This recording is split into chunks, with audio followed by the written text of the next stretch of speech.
किसी ने प्रश्न पूछा वजन बढ़ जाए तो क्या करें। किसी ने बहुत ही सुंदर जवाब दिया तन बढ़े तो व्यायाम करें, मन का बढ़े तो ध्यान करें और धन का बढ़े तो दान करें।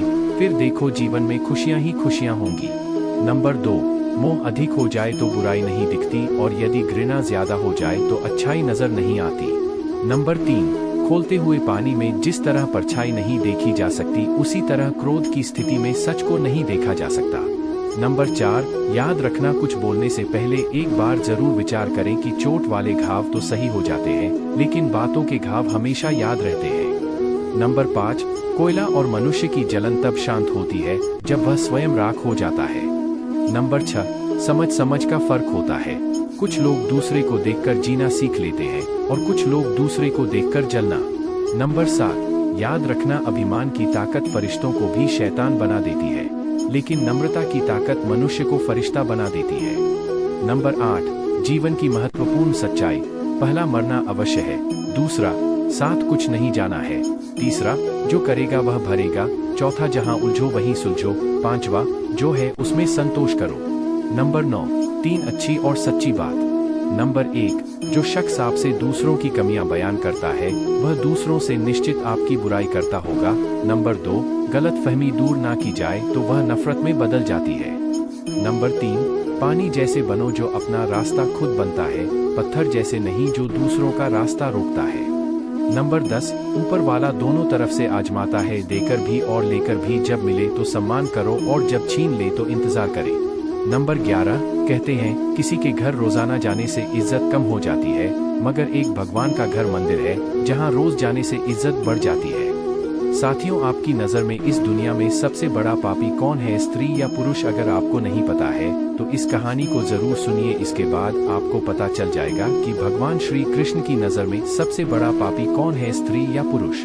मित्रों, एक जंगल में एक तोता और मैना प्रेम पूर्वक आपस में मिलकर रहा करते थे। उनमें बहुत प्रेम था। एक दिन किसी विवाद के कारण तोता और मैना के बीच लड़ाई हो गई। तोते ने कहा कि इस संसार में सबसे बड़ी पापी और विश्वासघाती स्त्री होती है। मैना ने जवाब दिया कि इस संसार में सबसे ज्यादा पापी और विश्वासघाती पुरुष होते हैं। वे दोनों आपस में लड़ते रहे और अपने विवाद के निदान के लिए वे भगवान श्री कृष्ण के पास गए और अपनी बात बताई। श्री कृष्ण ने तोते से कहा, तुम कैसे कह सकते हो कि संसार में स्त्री पुरुषों की अपेक्षा ज्यादा पापी और विश्वासघाती होती है? साथियों, अगर आप यह कथा सुन रहे हैं तो पूरा सुनिए। इस कथा को आधा अधूरा छोड़कर जाने की गलती मत करिएगा, क्योंकि इस पवित्र कथा को पूरा सुनने से मन चाहे फल की प्राप्ति होगी और आपको बहुत ही बड़ा ज्ञान मिलेगा। इसलिए इस कथा को पूरा सुने। आप कृष्ण भक्त हैं तो कान्हा का अनादर ना करें। तब भगवान श्री कृष्ण से तोता बोला, प्रभु, मैं आपको एक कहानी सुनाना चाहता हूँ जिससे हम सबको यह साबित होगा कि स्त्री पुरुषों की अपेक्षा ज्यादा पापी और विश्वासघाती होती है। फिर भगवान श्री कृष्ण बोले, ठीक है, तुम कहानी सुनाओ। तोता कहानी शुरू करने वाला ही होता है कि तभी माता रुक्मिणी आ जाती है और कहती है, प्रभु, मुझे भी यह कहानी सुननी है, मैं भी सुनना चाहती हूँ। तब भगवान कृष्ण कहते हैं, ठीक है, बैठो, आप भी सुन लो। फिर तोता भगवान श्री कृष्ण और माता रुक्मिणी के सामने कहानी सुनाने लगता है। तोता कहता है कि एक राज्य में अग्रसेन नाम का राजा राज्य करता था। उसके पास 4 बेटे थे जो सभी बहुत ही बहादुर और प्रतापी थे, लेकिन सबसे बड़ा बेटा जिसका नाम चंद्रकांत था वह न केवल प्रतापी बल्कि बहुत ही सुंदर भी था। उसकी पत्नी चंद्रावती भी बहुत ही सुंदर और रूपवान थी। वह अपने आगे किसी दूसरी स्त्री को सुंदर नहीं मानती थी। एक दिन राजा अग्रसेन ने अपने बेटे चंद्रकांत को उसकी किसी बात पर नाराज होकर राज्य से निकाल देने का आदेश दिया। राजा का यह आदेश सुनकर सभी इस बात से चिंतित हो गए। फिर चंद्रकांत अपने महल में गया और उदास हो गया। उधर चंद्रकांत को उदास देखकर उसकी पत्नी ने पूछा, प्राणनाथ, आप उदास क्यों हैं? आप इतने मुरझाए हुए क्यों हैं? राजकुमार होकर भी आप इतने चिंतित क्यों हैं? तब चंद्रकांत सोचने लगा कि मैंने बहुत बुरा किया है और अपनी सारी बात अपनी पत्नी को बता दी। उसी समय उसकी पत्नी मूर्छित हो जाती है। फिर दास ने चंद्रावती पर गुलाब के पानी का छिड़काव किया, तब जाकर वह होश में आई। अब होश में आकर चंद्रावती ने अपने पति राजकुमार चंद्रकांत से कहा, आप मुझ दासी को छोड़कर अन्य प्रदेश चले जाएंगे तो मैं आपके बिना कैसे जी पाऊंगी? मैं भी आपके साथ ही चलूंगी। तब राजकुमार चंद्रकांत कहता है, तुम मेरे साथ कैसे चल सकती हो, क्योंकि दूसरे राज्य में अनेक प्रकार के संकट होते हैं और तुम नाजुक महलों में रहने वाली महिलाओं के बिना यह कष्ट कैसे बर्दाश्त कर पाओगी? फिर राजकुमार चंद्रसेन की बात को सुनकर राजकुमारी चंद्रावती कहती है, प्रीतम, जितने भी दुख दूसरे राज्य में आएंगे वह सब हमारे साथ होते हुए सुखी लगेंगे, लेकिन महल के सुख आपके बिना जंगल के दुखों से भी अधिक डरावने लगेंगे, इसलिए मैं भी आपके साथ चलूंगी। कुमारी चंद्रप्रभा की आंखों में आंसू देखकर चंद्रसेन ने मन में सोचा कि वह मेरे बिना नहीं रह सकती, इसीलिए मुझे इसको तड़पते हुए छोड़कर जाना सही नहीं होगा। इन सभी बातों को सोचते हुए राजकुमार चंद्रसेन अपनी पत्नी चंद्रप्रभा से कहते हैं, तुम उदास नहीं होना, हम तुम्हें साथ लेकर जाएंगे। इस बात से चंद्रप्रभा खुश हो जाती है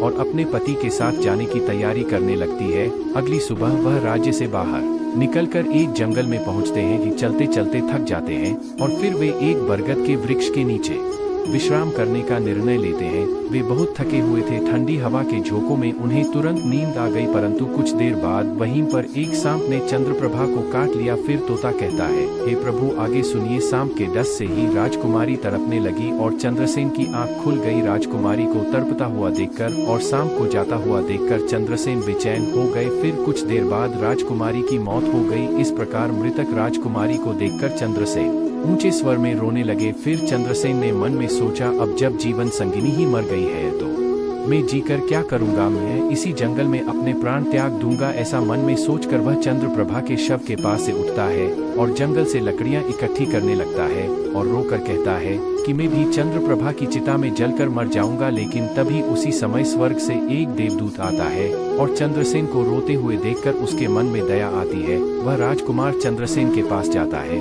और पूछता है कि तुम क्यों रो रहे हो, आखिरकार तुम्हारा दुख क्या है। तो राजकुमार चंद्रसेन ने देवदूत से कहा, मेरे पास अपना दुख कहने की हिम्मत नहीं है, मुझे चाहिए कि यह धरती फट जाए और मैं इसमें समा जाऊं। फिर देवदूत ने कहा, तुम मुझे अपना हाल बताओ, शायद मैं तुम्हारी मदद कर सकूं। फिर राजकुमार चंद्रसेन ने कहा, महाराज मैं एक राजकुमार हूं और राजा अग्रसेन का बेटा हूं। मेरे पिता ने मुझे राज्य छोड़ने के लिए कहा था, इसलिए मेरी पत्नी और मैं इस जंगल में चलते चलते यहाँ आ गए। यहाँ कर मेरी पत्नी को सांप ने काट लिया और उसकी मृत्यु हो गई और मैं लकड़ियाँ इकट्ठा कर रहा हूँ ताकि मैं अपनी पत्नी के साथ ही जलकर अपने आप को भी अग्नि के हवाले कर सकूं। तब तोता कहता है, हे प्रभु आगे सुनिए। चंद्रसेन की बातों को सुनकर देवदूत कहते हैं, राजकुमार तू बड़ा मूर्ख है, यह संसार है, यहाँ इंसानों का आना जाना लगा रहता है। इस शरीर को एक दिन सबको त्यागना पड़ेगा, तू भी इसे जानता है। इस संसार में कोई भी किसी के साथ नहीं आता और ना ही किसी के साथ जाता है, फिर भी तुम मूर्खों की तरह यह बात कर रहे हो। अगर तू जीवित रहेगा तो बहुत सारी रानियां तुझे मिलेगी, इसलिए मेरे कहने पर मरने का विचार छोड़ दो। इस मानव शरीर को प्राप्त करने के लिए देवता भी बेहद इच्छुक होते हैं, तो फिर शरीर को क्यों नष्ट करना चाहता है। इस प्रकार देवदूत के शब्दों को सुनकर चंद्रसेन कहता है, महाराज आपने जो कुछ कहा है वह सत्य है, किंतु ऐसी पति पत्नी मुझे किसी जन्म में भी नहीं मिलेगी, इसलिए मैं इसके साथ ही मरूंगा। चंद्रसेन के विचार सुनकर देवदूत ने जान लिया कि यह अपनी पत्नी के बिना नहीं रह सकता है।